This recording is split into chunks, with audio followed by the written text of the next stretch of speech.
मेरे मित्रों, मेरे प्यारे भाइयों और बहनों, आज के सुंदर वचन को ध्यान से सुने। प्रभु क्या कहता है? मैं सच्ची दाखलता हूँ और मेरा पिता बागवान है। तुम मुझ में रहो और मैं तुम में रहूँगा।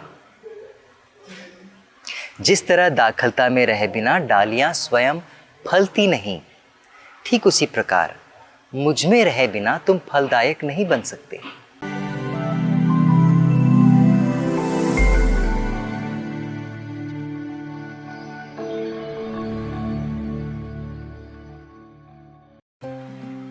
मेरे मित्रों, यदि आप किसी किसान के परिवार से आते हो या स्वयं किसान होंगे तो आप जानोगे किसान छोटे पौधों को क्यों छांटता है, उन्हें छांटने की जरूरत क्या है।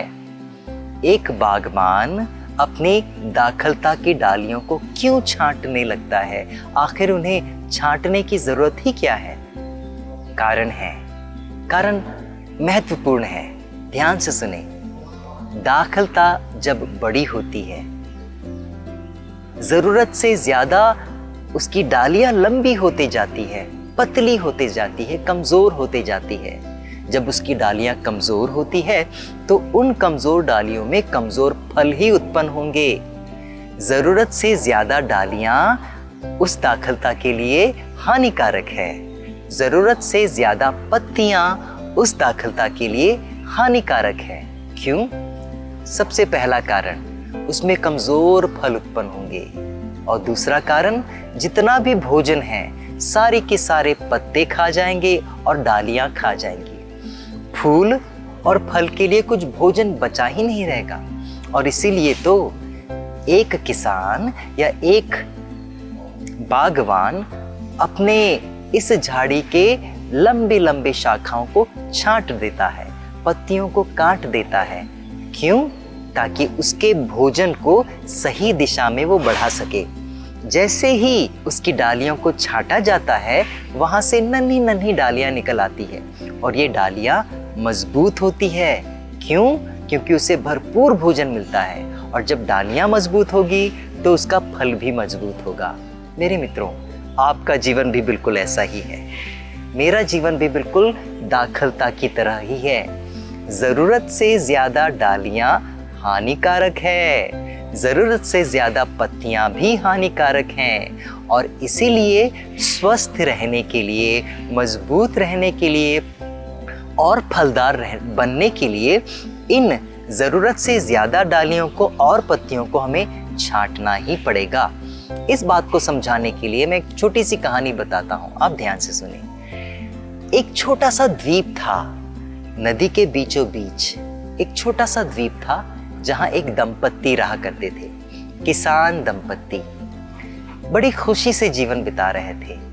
एक दिन की बात है, उसका पति नाव लेकर नदी को पार करके किसी कारणवश दूर गांव चला गया कि अचानक नदी में बाढ़ बढ़ने लगी, बारिश आने लगी। बारिश इतनी हो गई कि बाढ़ बढ़ते ही बढ़ते उस छोटे से द्वीप को डुबोने लगी। महिला घबरा गई क्योंकि उसके पास नाव नहीं था। वो चिल्लाने लगी, बचाइए, मुझे बचाइए। यह सुनकर एक नाविक उसके पास आने लगा।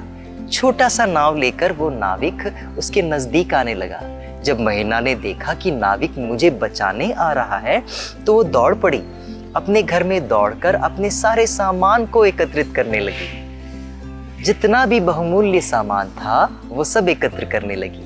उसके इस काम को देखकर नाविक घबरा गया और वो उसके पास आकर कहने लगा, बहन जी, इस सामान की जरूरत नहीं है, और यदि आपको जरूरत है भी तो आप जरूरत का सामान ले लीजिए, बाकी के सामान को छांट दीजिए। मात्र जरूरत के सामान को लेकर आप इसमें बैठ जाइए। लेकिन महिला मानती कहाँ, क्योंकि वो जिद्दी थी। वो कहने लगी, मैं अपने सामान के साथ ही जाऊंगी। आखिर नाविक को उसकी बात माननी पड़ी। उसके सामान के साथ वो उसके साथ चल पड़ा। नदी के बीचों बीच तेज धारा में उनकी नाव गोते मारने लगी, हिलने डुलने लगी और पानी उसमें भरने लगा। नाविक चालाक था, तुरंत उसने अपनी नाव को मोड़ दिया और वो द्वीप की ओर बढ़ने लगा। लौट कर वो बढ़ने लगा और महिला से बोलने लगा, बहन जी, मैं आपसे फिर से कहता हूँ, अपने सामान को छांट दीजिए, जो जरूरी है वही लीजिए।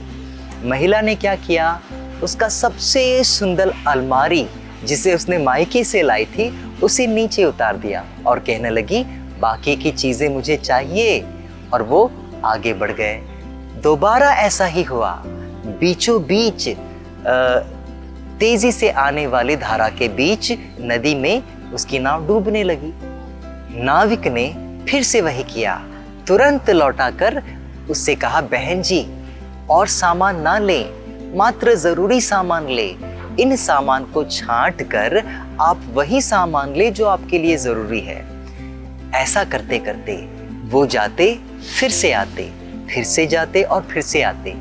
ऐसा करते करते मेरे मित्रों, उस महिला ने अपनी अलमारी भी निकाल दी, अपनी एक जोड़ी बकरा और बकरी भी छोड़ दिया, अपनी अटैची भी छोड़ दी जिसमें उसके बहुत सारे साड़ियां और उसकी जेवरात थे। एक टोकरी में मुर्गियां रखी थी और मुर्गियों के साथ अंडे भी थे, उसे भी उसने नाव के बाहर छोड़ दिया। अंत में बचा क्या? अंत में मात्र महिला बची और वो नाविक बचा। और नाविक कहने लगा, यदि आप बचना चाहते हैं, देखिए आपका द्वीप डूबने वाला है, यदि आप बचना चाहते हैं तो तुरंत मेरे साथ चलिए। महिला भुनभुनाते हुए उस नदी को पार करके बच गई। मेरे मित्रों, हमारा जीवन भी ऐसा ही है।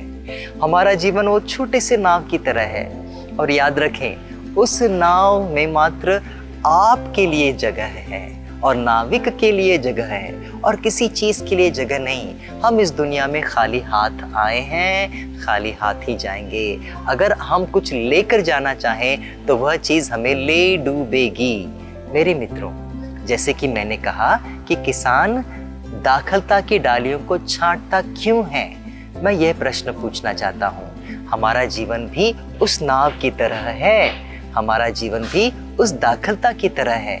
हमारे जीवन में जरूरत से ज्यादा पत्तियां आ गई हैं, हमारे जीवन में जरूरत से ज्यादा डालियां आ गई हैं। जब तक आप इन डालियों को छांटोगे नहीं, जब तक आप इन पत्तियों को काटोगे नहीं, हमारा जीवन सफल नहीं हो सकता। अब प्रश्न यह उठता है मेरे मित्रों, आपके जीवन की ये डालियां क्या है? आपके जीवन की जरूरत से ज्यादा ये डालियां क्या है, या जरूरत से ज्यादा ये पत्तियां क्या है? या फिर नाव की बात करें तो जरूरत से ज्यादा सामान क्या है? हो सकता है मेरा संसार के प्रति जरूरत से ज्यादा प्यार, जिसे मैं छोड़ नहीं पा रहा हूँ। हो सकता है आपके जीवन में आपने ऐसे ऐसे रिश्ते बना रखे हैं जो जरूरत से ज्यादा है। कभी इस दोस्त के साथ, कभी उस दोस्त के साथ, कभी इस महिला के साथ, तो कभी उस पुरुष के साथ आपने रिश्ते बनाए रखे हुए हैं जो आपके जीवन के लिए खतरनाक है, जो आपको फलदायी नहीं बना सकते। आपको इन सामान को छांट कर फेंकना जरूरी है। आपको इन पत्तियों को और इन डालियों को छांट कर फेंकना जरूरी है यदि आप फलदायक बनना चाहते हो। हो सकता है मेरे मित्रों, आपके मन में इच्छा है, इतनी इच्छा है कि वो जरूरत से ज्यादा है। आपके घर एक बंगला है लेकिन फिर भी आप 5 और बंगले चाहते हो। आपके पास एक कार है फिर भी आप 3 कार और लेना चाहते हो। आपके पास भरपूर सोना है लेकिन फिर भी आप और सोना चाहते हो। मेरे मित्रों, ये कुछ और नहीं, ये आपकी जरूरत से ज्यादा सामान है जो आपके नाव को डुबो रहे हैं। यह और कुछ नहीं, जरूरत से ज्यादा डालियां हैं जो आपको फलदायक नहीं बनाएगी। जरूरत से ज्यादा पत्तियां हैं जो आपको फलदायक नहीं बनाएगी बल्कि फलहीन बनाने में लगी हुई हैं। मेरे मित्रों, गंभीरता से अपने जीवन के बारे में सोचिए, और यही चीज है जो आपको अपवित्र भी बनाती है। मेरे जरूरत से ज्यादा रिश्ते मुझे अपवित्र बनाते हैं। मेरे ज़रूरत से ज़्यादा इच्छाएं मुझे अपवित्र बना रही हैं। मेरे ज़रूरत से ज़्यादा सांसारिक प्यार मुझे अपवित्र बना रहे हैं। लेकिन अब प्रश्न उठता है कि आपको छांटा कैसा जाता है। आप ध्यान से सुने प्रभु का वचन क्या कहता है। प्रभु का वचन आज के सुसमाचार में कहता है, मैंने तुम लोगों को जो शिक्षा दी है उसके कारण तुम शुद्ध हो गए हो। मैंने तुम्हें जो शिक्षा दी है उसके कारण तुम शुद्ध हो गए हो।